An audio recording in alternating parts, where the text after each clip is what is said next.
Every year, billions of us stand together in the freezing cold, or the summer heat, depending on where you live, counting down the final seconds to midnight on December 31st.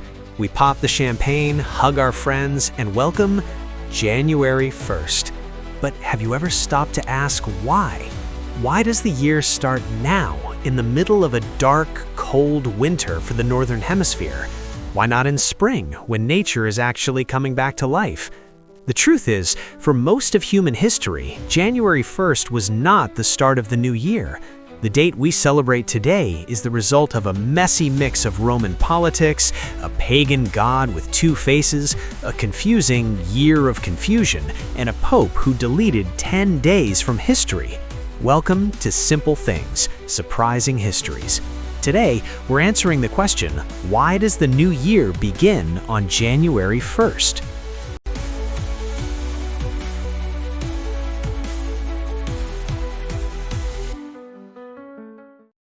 To find the answer, we have to go back about 2,700 years to the very founding of Rome.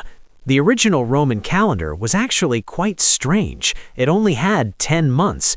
The year kicked off in March, or Martius, named after Mars, the god of war.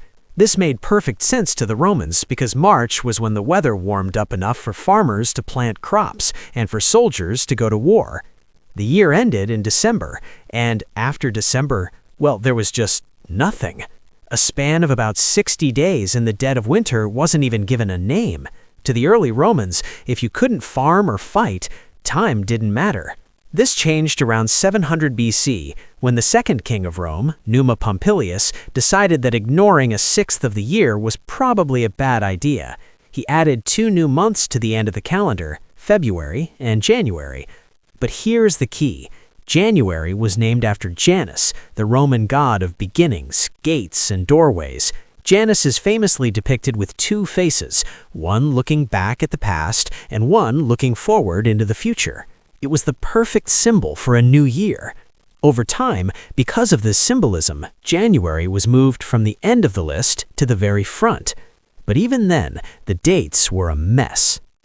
By the time Julius Caesar came to power in the 1st century BC, the Roman calendar was a disaster. It was based on the moon phases, which didn't line up with the solar year.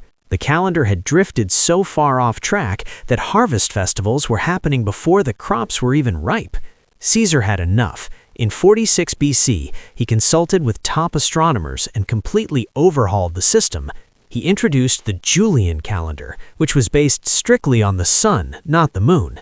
To fix the drift and get the dates back in sync with the seasons, Caesar did something drastic. He extended the year 46 to last for 445 days. Historians call it the Year of Confusion.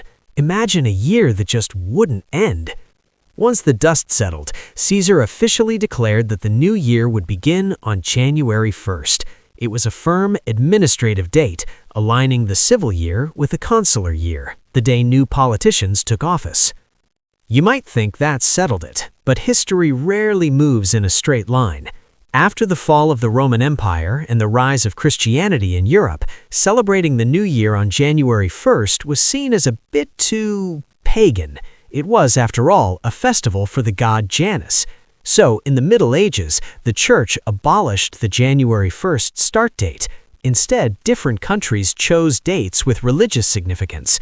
If you lived in medieval England, your New Year's Day was March 25th, the Feast of the Annunciation, also known as Lady Day. If you were in other parts of Europe, you might celebrate the New Year on December 25th, Christmas, or even Easter. For centuries, Europe was a calendar chaos. You could cross a border and technically travel back or forward a year just because they celebrated New Year's on a different day. The final fix came in 1582. The Julian calendar, which everyone was still using, had a tiny math error. It was about 11 minutes too long. Over centuries, those minutes added up, and the calendar was drifting again. Pope Gregory XIII introduced the Gregorian calendar, the one we use today. He fixed the leap years, and crucially, he restored January 1st as the official start of the new year for all Catholic countries. However, Protestant nations like Great Britain and the American colonies were suspicious of the Pope and refused to change. For nearly 200 years, the British continued to celebrate New Year in March. It wasn't until 1752 that Britain finally swapped over, aligning with the rest of the world in officially recognizing January 1st as the start of the year.